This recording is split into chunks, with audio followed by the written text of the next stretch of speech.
Sairam, Sai Satcharitra, Chapter 38.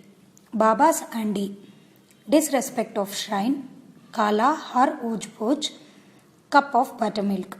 In the last chapter, we described Baba's Chavadi procession. In this, we take up Baba's Andi, cooking pot, and some other subjects. Preliminary. O blessed Sadguru Sai, we bow to you, who has given happiness to the whole world, accomplished the welfare of the devotees, and have removed the affliction of those who have resorted to your feet, by being very liberal and also being the protector and survivor of the bhaktas who surrender themselves to you. You have incarnated yourself in this world to oblige mankind and do them good. The liquid essence of pure self was poured into the mold of Brahma, and out of this has come out the crest jewel of the science, Sai. This Sai is Atmaram himself. He is the abode of the perfect divine bliss. After having attained himself all objects of life, he made his devotees established on the path. Baba's Andi. Different sadhanas, means of accomplishments, are prescribed in our scriptures for different ages. Tapa, penance, is recommended for Krita age, Dhyan, knowledge, for Treta age, Yajna, sacrifice, for Dwapara age, and Dan, charity, for Kali, present age. Of all the charities, giving food is the best one. We are much perturbed when we get no food at noon. Other beings feel similarly under such circumstances. After knowing this, he who gives food to the poor and hungry is the best donor or charitable person. The Taittiriya Upanishad says that food is Brahma. From food all the creatures are born, and by food they live. And after having departed into food again they enter. When an Atiti, guest, comes to our door at noon, it is our duty to welcome him by giving him food. Other kinds of charities, with giving away wealth, property, and clothes, etc., require some discrimination, but in the matter of food, no such consideration is necessary. If anybody comes to our door at noon, he should be served forthwith. And if lame, crippled, blind, and diseased persons come, they should be fed first, and the able-bodied persons and our relatives afterwards. The merit of feeding the former is much greater than that of feeding the latter. Other kinds of charities are imperfect without this annadan, donation of food.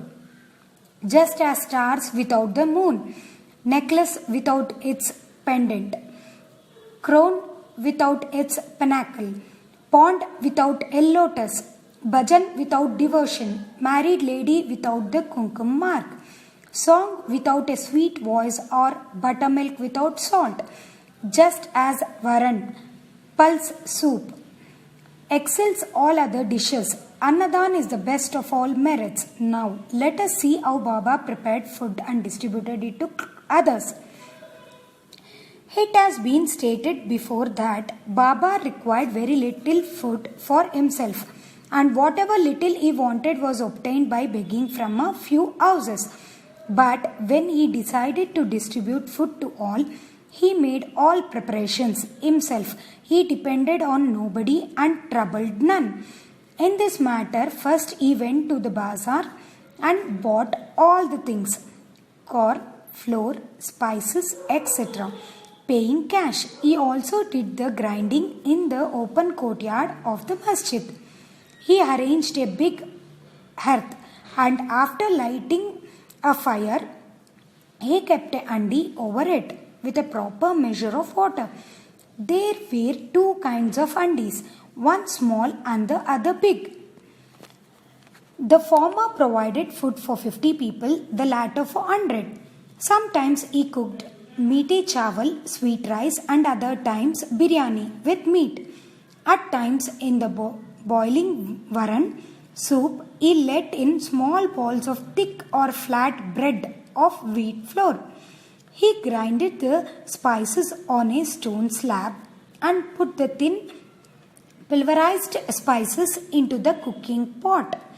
He took all pains to make the dishes very palatable. He prepared ambil by boiling jawari flour in water and later mixing to it buttermilk and then boiled both together. With the food, he distributed this ambil to all alike. To see whether the food was properly cooked or not, Baba rolled up the sleeves of his kafni and put his bare arm in the boiling cauldron without fear and churned, moved the whole mass from side to side and up and down. There was no mark of burn on his arm nor fear on his face. When the cooking was over, Baba got the pots in the masjid and had them duly consecrated by the Maulvi, Muslim priest.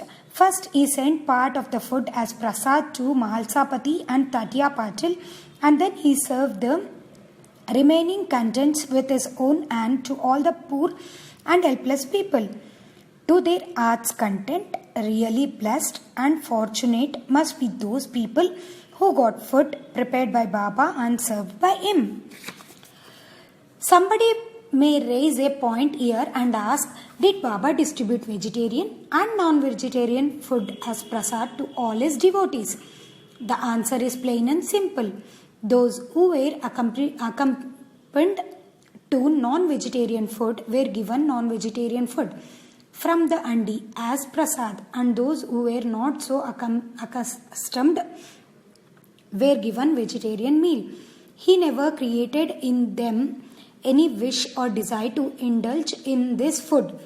There is a principle that when a guru himself gives anything as prasad, the disciple who thinks and doubts whether it is acceptable or otherwise goes to prediction, future misery.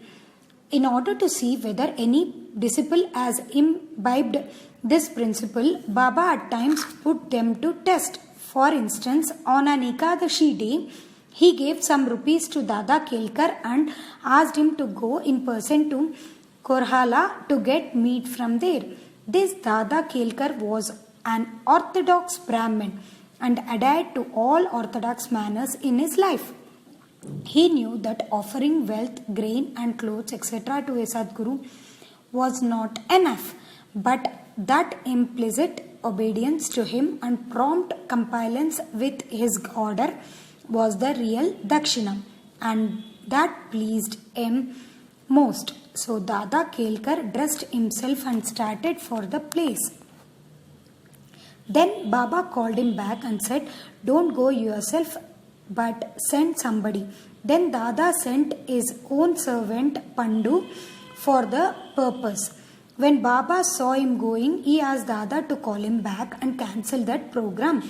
On another occasion, Baba asked Dada just to see how the saltish biryani mutton dish was done. The latter replied casually that it was all right. Then Baba said to him, "Neither have you seen it with your eyes, nor tasted it with your tongue. Then how could you say that it was good? Just take off the lid and see."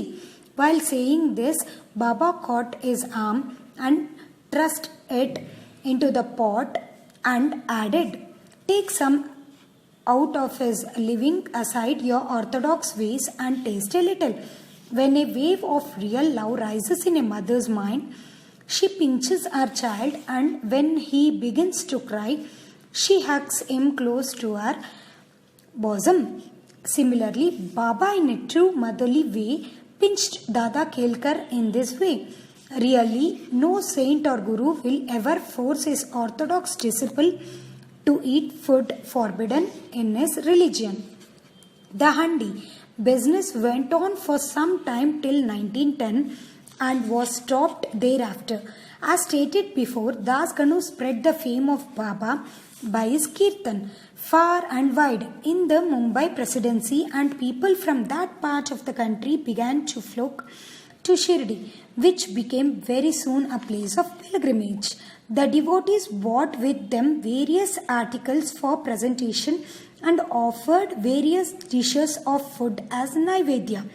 The quantity of naivedya offered by them was so much that the fakirs and paupers could feed themselves to their heart's content, leaving some surplus behind. Before stating how naivedya was distributed, we shall refer to Nana Sahib Chandorkar's story, showing Baba's regard for local shrines and deities. Nana Sahib's disrespect of a shrine by drawing in references or guessing in their own way. Some people said that Sahib was a Brahmin and some said that he was a Muslim. In reality, he belonged to no caste. No one knew definitely when he was born and in what community and who his parents were. Then how could he be a Muslim or Brahmin? If he was a Muslim, how could he keep Duni ever burning in the masjid? How could there be a Tulsi Brindavan there? How could he allow the blowing of conches and ringing of bells? How could he allow all the different forms of Hindu worship there? Had he been a Muslim, could he have ears pierced and could he have spent money from his pocket for repairing Hindu temples? On the contrary, he never tolerated the slightest disrespect to shrines and deities. Once Nana Sahib Chandorkar came to Shirdi with his sadhu husband of his wife's sister, Mr. Biniwale. When they went to the masjid and sat before Baba, the latter suddenly got angry with Nana Sahib and said, "You have been so long in my company, then why do you behave like this?" Nana Sahib at first did not understand anything and humbly requested Baba to explain. Baba asked him when did he come to Kopargaon and how he came to Shirdi. From there, Nana Sahib then at once realized his mistake. He usually worshipped the shrine of Datta on the banks of the Godavari at Kopargaon on his way to Shirdi. But this time he dissuaded his relative, who was a Datta Bhakta, from going to that shrine in order to avoid delay and drove straight. He confessed all this to Baba and told him that while bathing in the Godavari, a big thorn went into his foot and gave him much trouble. Baba said that was a slight punishment he met and warned him to be more careful in future. Kala Hochpoch.